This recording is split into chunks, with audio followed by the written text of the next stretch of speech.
जय जय रघुवीर समर्थ. बघा समर्थ म्हणतात की अहंकार कुठल्याही गोष्टीचा करू नका. बघा समर्थ म्हणतात की अहंकार कुठल्याच गोष्टीचा करू नका. कारण समर्थ म्हणतात की आपण येताना काहीच नाही आणलं, त्यामुळे आपण जातानाही काहीच नाही नेणार, असं समर्थ आपल्याला ते सांगतात. मग समर्थ म्हणतात की अहंकार तर आपण कुठल्या गोष्टीचा करतो, असं समर्थ आपल्याला ते सांगतात. बघा म्हणले समर्थ,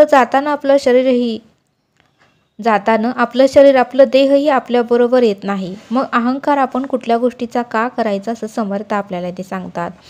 आणि म्हणून समर्थ म्हणतात की अहंकार कुठल्याच गोष्टीचा करू नका, असं समर्थ आपल्याला ते सांगतात. बघा समर्थ आपल्याला ते समजावून सांगण्यासाठी सुंदर असा बोध सांगतात. समर्थ म्हणतात की बघा म्हणले, एकदा त्या मातीच्या माठाला एका व्यक्तीने विचारलं की तू सर्वांना गार पाणी देतोयस, सगळ्यांचा आत्मा तृप्त करतोयस, उन्हाळ्याच्या दिवसात सगळ्यांना जे काही थंड पाणी आवश्यकता असतं ते सर्व काही थंड पाणी तू त्यांना देतोयस आणि त्यांचा तू आशीर्वाद घेतोयस, त्यांचा आत्मा तृप्त करतोयस, मग तुला अहंकार येत नाही का? त्यावेळेस बघा त्या मातीच्या माठाने सुंदर असं उत्तर त्या व्यक्तीला दिलं. तो मातीचा माठ त्या व्यक्तीला म्हणाला, बघा मी अगोदर तर मातीचाच आहे आणि थोड्या दिवसांनी मी फुटलो तरी माझी मातीच होणार आहे. म्हणजे मी अगोदर तयार झालोय मातीचाच आणि फुटल्यानंतरही मी मातीतच मिक्स होणार आहे. मग मी अहंकार कुठल्या गोष्टीचा का करायचा, असं तो व्यक्तीला म्हणाला. गार पाणी देणं हे माझं कर्तव्य आहे, माझे धर्म आहे, माझी जबाबदारी आहे. गार पाणी देणं म्हणजे अहंकार येणं असं नाही, कारण मी अगोदरच मातीचा आहे आणि फुटल्यावर ही मातीच होणार आहे. मग मी कुठल्या गोष्टीचा अहंकार करू, असं त्या मातीच्या माठाने त्या व्यक्तीला उत्तर दिलं. त्यावेळेस बघा त्या व्यक्तीला खूप आनंद झाला, कारण त्याने उत्तम असं उत्तर त्या व्यक्तीला दिलं होतं.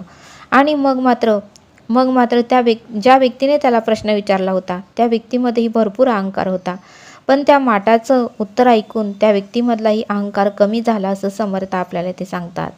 बघा समर्थ आपल्याला या बोधातून हे शिकायला मिळतं, म्हणतात की माठ हा मातीचा होता.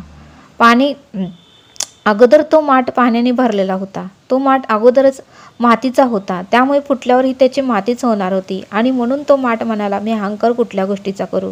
म्हणजे बघा आपणही पृथ्वी आप तेज वायू आकाश या पंचमहाभूतातूनच आपण तयार झालो आहे आणि मृत्यूनंतरही या पंचमहाभूतातच आपण विलीन होणार आहे.